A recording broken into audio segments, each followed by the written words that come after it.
Hey everyone, welcome back in my channel once again. So कैसे हैं आप लोग? आई होप कि आप सब अच्छे होंगे, बढ़िया होंगे, अपनी लाइफ में बिजी होंगे ना, अपना काम कर रहे होंगे। सो एंड अभी आप लोग मेरा वीडियो भी देख रहे होंगे।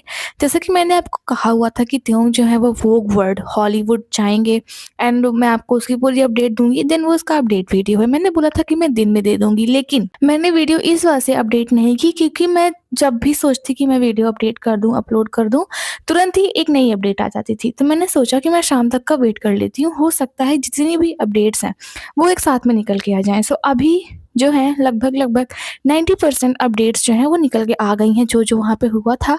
एंड मेरे पास ना भी बहुत सारी अपडेट है, बहुत सारी। सो मैं आपको तब से एक्सप्लेन करती हूँ जब से जो हमारे त्योंग हैं वो जो हॉलीवुड का वेन्यू था जहाँ पे जो शो होना था वहाँ पे पहुँचते हैं, तब से पूरी बात बताती हूँ। जो हमारे त्योंग है वो अपनी लॉन्ग कोट में एक रेड कलर का जो उन्होंने धागा टाइप का लगाया हुआ था वो बेल्ट था, वो वुमेन्स बेल्ट था। एंड एक राउंड ब्रिटिश कैप को लगा के वो अपने वेन्यू पे पहुंचते हैं एक कोट पैंट को पहन करके। एंड कोट पैंट पहन के वो जब वहाँ पे पहुंचते हैं देन वो देखते हैं कि बहुत सारे जो फैंस हैं अमेरिकन फैंस थे एंड कुछ ऐसे फैंस थे जो गए भी हुए थे वहाँ पे अदर अदर कंट्रीज से त्योंग को देखने के लिए। तो वो सारे फैंस थे, त्योंग उनको वेव करते हैं बाहर खड़े होकर के। जब वो देखते हैं कि मेरे फैंस आए हुए हैं, उसके बाद शो स्टार्ट हो जाता है। एंड शो स्टार्ट होने पे हम त्योंग को देखते हैं बैठे हुए एंजॉय करते हुए। जैसे कि मैंने आपको बताया हुआ था कि जो वहाँ पे परफॉर्मेंस होंगी वो Doja Cat and Gracie Abrams, ये दोनों ना मेन वहाँ पे होंगी जो इवेंट को स्टार्ट करेंगी। सो हमने देखा हुआ था हमारे त्यों को हंसते हुए जो है वो इवेंट का मजा ले रहे थे, उसको एंजॉय कर रहे थे, अपनी ज़िंदगी के खूबसूरत पल को वो एंजॉय कर रहे थे। एंड उनको डोजा कैट की जो परफॉर्मेंस थी वो उनको ज़्यादा पसंद आई हुई थी, वो उनके लिए ज़्यादा चीयर कर रहे थे, क्लैप कर रहे थे, हंस रहे थे। जो पूरा वो ना जो अमेरिकन सेलिब्रिटीज़ होते हैं उनसे वो पूरा घिरे हुए थे। सो वो बैठे हुए थे, सिंथिया के साथ में बैठे हुए थे। जो सिंथिया है ना, एक अमेरिकन एक्ट्रेस हैं जिनके सिर पे बाल नहीं है, आप देख सकते हैं। उनके साथ में बैठे हुए थे एंड वो बैठे हुए थे डकोटा जॉनसन के साथ में भी वो बैठे हुए थे। डकोटा जॉनसन जो है वो 50 शेड्स ऑफ ग्रे, जो कि एक मूवी आई हुई थी 2015 में, उसकी वो फेम स्टार है एंड अमेरिका की बहुत ही जानी-मानी वो एक एक्ट्रेस हैं, जिनको अमेरिका की सबसे अच्छी एक्ट्रेस में गिना जाता है। सो उनके साथ में बैठे हुए थे, पूरे जो इवेंट था उसका मज़ा ले रहे थे। जैसे कि जो मॉडल्स थे वो लोग वहाँ पे रैंप वॉक कर रहे थे एंड कुछ अच्छे-अच्छे जो वहाँ पे आर्टिस्ट होते हैं वो लोग अपने आर्ट को दिखा रहे थे, जिनको जो त्योंग थे वो काफ़ी ज़्यादा पसंद कर रहे थे। एंड जब कैंडल जेनर वॉक करते हुए आती हैं, कैंडल जेनर आई थिंक आप लोग को पता होगा। एंड अगर आप लोग को नहीं पता तो मैं आपको बता दूँ, ये एक अमेरिका की सुपर मॉडल हैं, ठीक है? सो जब ये वॉक करते हुए आती हैं देन त्योंग उनके लिए चीयर भी करते हैं, क्लैप भी बजाते हैं, क्लैपिंग भी करते हैं। एंड जो यास्मीन करके भी एक सुपर मॉडल हैं, वो भी वॉक करती हैं, देन उनके लिए भी जो हमारी त्योंग थी वो चीयर करती हैं, मतलब सभी के लिए वो चीयर करते हैं। एंड वहाँ पे जो शो था, जो इवेंट था, जो आर्टिस्ट थे उनके आर्ट को वो रिकॉर्ड करते हुए भी देखे जाते हैं, फ़ोटो खींचते हुए। जो रैंप वॉक वगैरह हो रही थी उसकी वो फ़ोटो भी खींचते हैं अपने फ़ोन में। मतलब जो फैशन शो वहाँ पे चल रहा था, फैशन शो तो नहीं था, एक इवेंट था, मेट गाला जैसा था। सो उसकी वो फ़ोटो भी खींच रहे थे जो वहाँ पे उनको अच्छा लगा हुआ था। एंड उन्होंने इंस्टाग्राम पे हम लोग को ये भी दिखाया हुआ था कि वोग का जो इवेंट था उसके लिए जो उनका इन्विटेशन कार्ड आया था वो भी हम लोग को दिखाया हुआ था उन्होंने। एंड वो बार-बार गिर जा रहा था एंड त्योंग उसको बार-बार उठा रहे थे। एंड पूरा जो अमेरिकन के टॉप सेलिब्रिटीज़ हैं, अमेरिका के सबसे बड़े-बड़े सेलिब्रिटीज़ जो हैं, उनके बीच में हमारे त्योंग बैठे हुए थे। सो उसके बाद में इवेंट खत्म होता है, त्योंग वहाँ पे खाते-पीते हैं एंड उसके बाद में जो इवेंट था वो खत्म हो जाता है। एंड वोग की तरफ से उनको ना एक सनफ्लावर, जो मिनी सनफ्लावर्स होते हैं, उनका ना उनको एक बुके दिया गया हुआ था जो कि वोग ने ही दिया था। सो वो ना जो बुके था वो उसको लेकर के आते हैं एंड जो बाहर फैन्स खड़े थे रात में उनको दे देते हैं। एंड सभी लोग मतलब कि शोर कर रहे थे, चीयर कर रहे थे त्योंग के लिए। जैसा कि आप सबको पता है कि त्योंग को देखने के बाद में सभी लोग शोर करना स्टार्ट कर देते हैं। सो वो अपनी फिंगर्स को अपनी माउथ पे रख के सबके साथ शांत बोलने के लिए ऐसा बोलते हैं। देन उसके बाद में वो सभी शांत हो जाते हैं। वो बोलते हैं कि ये बुके में बहुत सारे फ्लावर्स हैं, सो आप जो फ्लावर्स है वो सबके साथ में शेयर करो। कोई भी बुके नहीं रखेगा, सब लोग को एक-एक फ्लावर दो जितने भी यहाँ पे फैन्स खड़े हैं। सो उसके बाद में इवेंट खत्म हो जाता है। एंड इवेंट में अंदर क्या हुआ, क्योंकि जैसा कि एक प्राइवेट गाला होता है, बहुत ज़्यादा देखने को नहीं मिलता, लेकिन फिर भी इस बार वोग ने इसको लाइव दिखाया हुआ था, फिर भी हम लोग को बहुत ज़्यादा ग्लिम्स इसकी देखने के लिए मिली हुई हैं। ये वहाँ पे शो में हुआ था, काफ़ी सारे एक्टर्स के बीच में मॉडल्स के लिए चीयर करते हुए बैठे हुए थे, पूरी शाम को बिखेरते हुए। अभी हम बात करते हैं उनके ड्रेस के बारे में, जो उन्होंने ड्रेस पहनी हुई थी उसकी क्या ख़ासियत है। सबसे पहले अगर बात करें, जैसा कि हम सबको पता है कि जो त्योंग है उन्होंने लॉन्ग कोट पहनी हुई थी एंड उन्होंने राउंड कैप लगाई हुई थी जो कि ब्रिटिश की तरीके थी, लेकिन वो ना हानबोक से इंस्पायर थी। जो मेंस का हानबोक होता है, कोरिया का ट्रेडिशनल ड्रेस, उससे इंस्पायर ये ड्रेस बनाई गई हुई थी। एंड जो उन्होंने ना कमर पे एक रेड रेड कलर का बेल्ट लगाया हुआ था वो वुमेन्स बेल्ट होता है, जो कि जो कोरिया की औरतें हैं वो लोग अपना ट्रेडिशनल जो ड्रेस होता है हानबोक पहनती हैं। पहनते वक़्त वो लोग अपनी कमर में ना वही बाँधती हैं। देन त्योंग ने उसको अपनी कोर्ट में जॉइन किया हुआ था। एंड जैसा कि जो ये रेड बेल्ट है देखने में तो बहुत अच्छा लग रहा है, बहुत स्टाइलिश एस्थेटिक एक्सेसरी लग रही है, लेकिन ऐसा नहीं है। देखने में तो अच्छा है बट इसके साथ में ये गुड लक चार्म भी है। ये ना जो है आपको बुरी नज़रों से बचाता है, आपके काम को अच्छा करता है एंड आपको एक लंबी उम्र देता है, आशीर्वाद के साथ में, ब्लेसिंग्स के साथ में एंड आपको हर काम को बनाता है। प्रॉस्पेरिटी देता है मतलब समृद्धि, हैप्पीनेस देता है मतलब खुशी। सो ये ना एक कोरियन कल्चरल बहुत ही इसके पीछे की डीप डीप मीनिंग है जो कि त्योंग ने अपने कमर में लगाई हुई थी।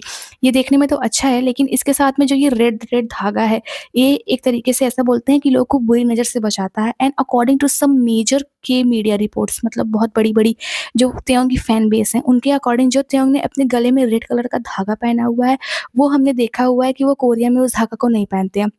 जब वो फ्लाइट में जाने लग जाते हैं किसी शो को जॉइन करने के लिए, तभी वो उस धागे को पहनते हैं, किस लिए? ताकि वो वहाँ पे सबको अपनी प्रेज़ेंस से अट्रैक्ट करें क्योंकि जो रेड होता है वो अट्रैक्शन का कलर माना जाता है। अगर आप लोगों को मेरी बात पे विश्वास नहीं है देन आप लोग सर्च भी कर सकते हो कि जो रेड होता है, वो चीज़ों को अपनी तरफ बहुत ईज़िली अट्रैक्ट करता है। जैसे कि हैप्पीनेस हो गई, लक हो गया एंड जो मनी, फेम, सक्सेस इस सब चीज़ों को बहुत ईज़िली अट्रैक्ट करता है एंड ये आपको एक तरीके से सेफ भी रखता है एंड जैसा कि त्योंग फ्लाइट में जाते हैं, लंबी-लंबी फ्लाइट्स में, सो उसके लिए भी वो पहनते हैं एंड वहाँ पे जो शो होते हैं बड़े-बड़े उसको जॉइन करने के लिए भी वो पहनते हैं ताकि वो लोगों को अपनी तरफ अट्रैक्ट कर सकें। रेड को अट्रैक्शन का कलर भी कहा जाता है एंड जो इन्होंने रेड कलर का अपनी कमर में बेल्ट लगाया हुआ था, ये भी एक तरीके से बहुत ही इसकी डीप मीनिंग है जिसको जो है नॉट वर्क जिसको बोलते हैं मायदियोप बोलते हैं जो कि हानबुक के साथ में औरतों की लगाया जाता है एक पेंडेंट के साथ में। सो इसको त्योंग ने अपने ड्रेस में लगाया हुआ था जिसकी जो मीनिंग है वो बहुत ज़्यादा डीप है एंड इनका जो ड्रेस था उन्होंने ये ना जेबिया कॉचर ने डिज़ाइन किया हुआ था एंड ना ये एक मॉडर्न टच है हानबोक का जो कि ट्रेडिशनल है। सो अगर हम देखें जो त्योंग है वो इनका पहला हॉलीवुड इवेंट था एंड इन्होंने अपने ड्रेस को पूरा कोरियन ट्रेडिशनल एंड हेरिटेज से इन्होंने जोड़ दिया हुआ है जो कि अगर देखें तो बहुत अच्छी बात है। अपने कल्चर से जुड़ाव रखना सच में बहुत अच्छी बात है। एंड अगर मैं आपको इनकी जो ग्रे ड्रेस थी उसके बारे में एक और बहुत अच्छी बात बता दूं, जो आप ये फोटो देख रहे हैं इसमें आप एक इनकी कमर के पास में वॉच देख रहे होंगे जिसको त्योंग पॉइंट कर रहे हैं। ये वॉच कोई नॉर्मल वॉच नहीं है, ठीक है। ये 120 साल पुरानी वॉच है जिसको कार्टियर की वॉच के तरीके जो है मतलब कार्टियर की वॉच को इसके सैंपल से बनाया गया हुआ है स्पेशल त्योंग के लिए।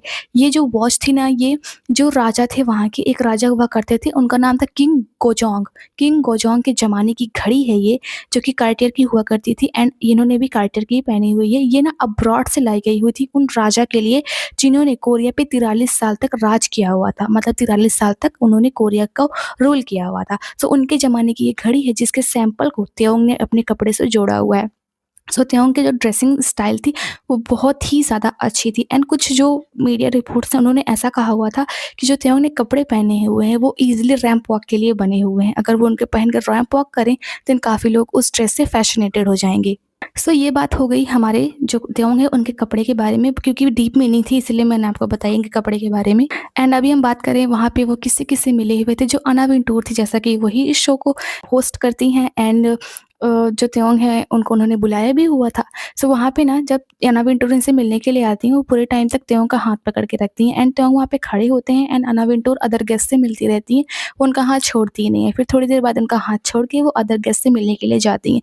ये दिखाता है कि त्योंग आइसी क्वीन अना विंटूर जिसके बगल में लोग नर्वस हो जाते हैं, जो किसी से इम्प्रेस नहीं होती है, वो त्योंग से इम्प्रेस हो गई। मतलब त्योंग के अंदर कुछ बातें हैं। सो अना विंटूर से वो वहाँ पे मिले हुए थे एंड वो अमेरिकन रैपर एंड सिंगर लीजो उनसे भी मिले हुए थे, उनके साथ उन्होंने फोटो क्लिक करवाई हुई थी एंड जो लीजो है उन्होंने इंस्टाग्राम पे स्टोरी भी डाली हुई थी त्योंग के अकाउंट को मेंशन करके, लिखा हुआ था बेस्टी। एंड सच में जो औरतें होती हैं वो मतलब जो वुमेन्स होती हैं वो त्योंग के बगल में बहुत ही ज़्यादा कंफर्टेबल फील करती हैं। इसलिए ऐसा कहा जाता है कि त्योंग के पास में सबसे ज़्यादा फीमेल फ्रेंड्स हैं एंड वो लड़कियों के बेस्टी हैं, उनको ऐसा बोला जाता है। एंड जो लीसा लव है ना वो ना वेस्ट कोस्ट डायरेक्टर है वोग की एंड टीन वोग की। अगर देखा जाए तो वो जो ये इवेंट हुआ था यहाँ की जो थीम थी, जो डिज़ाइनिंग वगैरह थी, वो यही सब करती हैं। वो आती हैं एंड पर्सनली त्योंग से हैंडशेक करती हैं एंड उनको हक करती हैं एंड इवेंट के बारे में पूछती हैं। सो ये भी देखा गया कि जो मतलब कि बड़े-बड़े जो लेजेंड्स हैं, एडिटर इन चीफ्स वगैरह हैं, वो सब त्योंग से कितने ज़्यादा अट्रैक्ट हैं। एंड ये जो आप लेडी देख रही हैं, इन्होंने ब्लैक कलर का sheer गाउन पहना हुआ है। इनका नाम है एलिज़ाबेथ डिपिकी। एक ब्रिटिश आई हुई थी मूवी, उसका नाम है द क्राउन। प्रिंसेस डियाना को तो अक्सर सभी लोग जानते हैं। इन्होंने ना प्रिंसेस डियाना के कैरेक्टर को प्ले किया हुआ था बहुत अच्छे तरीके से। एंड जब ये अपने रैंप वॉक को करने के लिए आती हैं, देन त्योंग बार-बार उनको देख के स्माइल करते हैं एंड वो भी इनको पहचान लेती हैं। सो इन दोनों के बीच में एक इंटरेक्शन देखा गया हुआ था कि त्योंग उनसे कितना ज़्यादा फैसिनेटेड है, क्योंकि उन्होंने डियाना के रोल को बहुत ही अच्छा प्ले किया हुआ था। मतलब जो उनकी लाइफ स्टोरी थी प्रिंसेस डियाना की, प्रिंस चार्ल्स की शादी के बाद में, एंड जो मतलब पूरी रॉयल फैमिली है, उसको उन्होंने बहुत अच्छे से प्ले किया हुआ था। एंड एक फैशन आइकॉन है, एक मतलब फैशन से ही जुड़े लोग हैं, अमेरिका के बहुत बड़े जाने-माने लोग हैं, लोग उनको बहुत ज़्यादा जानते हैं। उनका नाम है हायरन विलियम्स। इन्होंने ना त्योंग की एक फ़ोटो के अंदर इन्होंने जो है कमेंट किया हुआ था, लिखा हुआ था दिस इज़ फैब, मतलब फैबुलस, अमेज़िंग। इन्होंने ऐसा कमेंट किया हुआ था। ये ना बहुत ही एक बड़े फैशन इन्फ्लुएंसर हैं, जिन्होंने काइली जेनर के साथ में भी काम किया हुआ है। सो इन्होंने त्योंग की एक फ़ोटो के अंडर में कमेंट किया हुआ था। एंड बाकी जो वोग है, वोग ब्रिटिश है, वोग फिलीपींस है, वोग जापान है, वोग कोरिया है, जो भी है, बहुत इनके बारे में पोस्ट किया हुआ था। उन्होंने काफ़ी सारी जो है पोस्ट को बनाया हुआ था कि ये यहाँ पे गए हुए थे, इन्होंने शो को पूरा लिट अप कर दिया हुआ था, बहुत ही अमेज़िंग लग रहे थे, बहुत ही वो बूटेड थे वो की नाइट के लिए, एंड इनके बारे में काफ़ी ज़्यादा इन्होंने पोस्ट बनाई हुई थी। एंड जो वोग है, उसने तो इनके बारे में पूरा एक पेज ही लिख दिया हुआ था इनके कपड़े के बारे में, कि उन्होंने क्या पहना हुआ था, उसके पीछे के क्या ट्रेडिशंस हैं, वो कैसे लग रहे थे, किससे मिले हुए थे, पूरा इनके करिश्मा के बारे में इन्होंने लिख दिया हुआ था। वोग जो कि सभी वोग को ऑन करता है, मतलब अन्ना विंटोर की कंपनी ने, अन्ना विंटोर के जो लोग हैं, उन्होंने इनके बारे में पूरा इनके कपड़े के बारे में, इनके स्टाइल के बारे में लिखा हुआ था। एंड देन आती है एक फ़ैन जिसका नाम था एलेना। वो ना जब 15 साल की थी तब से त्योंग की फ़ैन है। 2013 में वो ऐसा लिखती है कि जब मैं कॉलेज में थी उस टाइम पे एक्सो का ज़माना चल रहा था, लेकिन उस टाइम पे बीटीएस ने डेब्यूट किया हुआ था। देन मैं अपने पूरे कॉलेज में ऐसी पहली लड़की थी जिसने बीटीएस को पसंद किया हुआ था। उस टाइम से मैं बीटीएस के लिए लेटर्स लिख रही हूँ, एंड उसने काफ़ी लंबी चौड़ी स्टोरी को अपना पोस्ट किया हुआ था। एंड देन वो बताती है आज 11-12 साल बाद मुझे वोग में इनवाइट किया गया हुआ था, एंड मुझे कल रात को ही पता चला कि त्योंग भी यहाँ पे आने वाली हुई है। सो मैं बहुत ज़्यादा एक्साइटेड हो गई थी, एंड त्योंग को आज मैंने फेस टू फेस फिर से देखा। इससे पहले भी मैं कई सारी फैन साइंस में उससे मिल चुकी हूँ, एंड त्योंग ने उनके साथ में फ़ोटो भी ली जब उन्होंने बताया कि मैं वही फ़ैन हूँ जो फैन साइन में आती थी, एंड वगैरह-वगैरह इन्होंने बताया। सो ये आज यहाँ पे गई हुई थी, एंड इनकी ये विश थी जो कि कंप्लीट हो गई है। सो इनको बहुत ज़्यादा अच्छा लग रहा होगा, जो कि हज़ारों मिलियन आर्मीज़ का ड्रीम है त्योंग से एंड बीटीएस से मिलना। सो आज इनका ये पूरा हो गया हुआ है। एंड देन इवेंट खत्म हो जाता है। उसके बाद में त्योंग जो है बहुत सारी फ़ोटोज़ को भी हम लोग को दिखाते हैं, क्या लिख के, एंड लिख के, मतलब इवेंट एंड हो गया था। जो बुक के था उसको हम देख सकते हैं, ग्लिम्स देख सकते हैं। एंड उसके बाद में जब मतलब खत्म होने के बाद में जहाँ भी वो घूमने फिरने के लिए गए हुए थे, वो भी दिखाया जाता है, मतलब काफ़ी कुछ दिखाया जाता है। दिखाते हैं वो अपने इंस्टाग्राम पोस्ट के थ्रू। एंड अभी रिसेंटली कुछ देर पहले ही जो वोग है उसने यूट्यूब पे जो त्योंग की फ़ोटो है, जो त्योंग का एक वीडियो है, जो कि सिंथिया के बगल में वो बैठे हुए हैं, उसको उन्होंने हाइलाइट किया हुआ है। एंड जो त्यों का कल एक कवर आया हुआ था वोग एक्सवी, वोग वर्ल्ड हॉलीवुड एक्सवी, वो ना वर्ल्ड वाइड #17 पे ट्रेंड कर रहा है। मतलब जो उसका टीज़र आया हुआ था, जो रील उन्होंने लॉन्च की हुई थी, वो वर्ल्ड वाइड ट्रेंड कर रही हुई है। सो बस हमारे त्यों के बारे में इतनी ही अपडेट है, एंड इनके बारे में बहुत ज़्यादा अपडेट्स थी, जिसकी वजह से मुझे एक सेपरेट वीडियो बनाना पड़ा। सो अगर मैं उसे मर्ज कर देती तो जो वीडियो होता ना वो बहुत ज़्यादा लंबा हो जाता। इसके लिए मैंने त्यों के लिए एक स्पेशल वीडियो बनाई हुई है, एंड बाकी मेंबर्स की वीडियो अभी थोड़ी देर में आ जाएगी, जिसमें हमारे जंकुक के बारे में होगी आगे इसकी अपडेट, क्योंकि त्यों की इसमें दे दी, जिमिन की उसमें दे दी, त्यों की अलग बना दी, एंड इसके बाद में जंकुक की अपडेट उसमें आएगी, मतलब हमारे 6 मेंबर्स की अपडेट उसमें आएगी। एंड ये त्यों के बारे में बहुत ज़्यादा अपडेट्स थी, इसी वजह से मुझे एक अलग वीडियो बनाना पड़ा।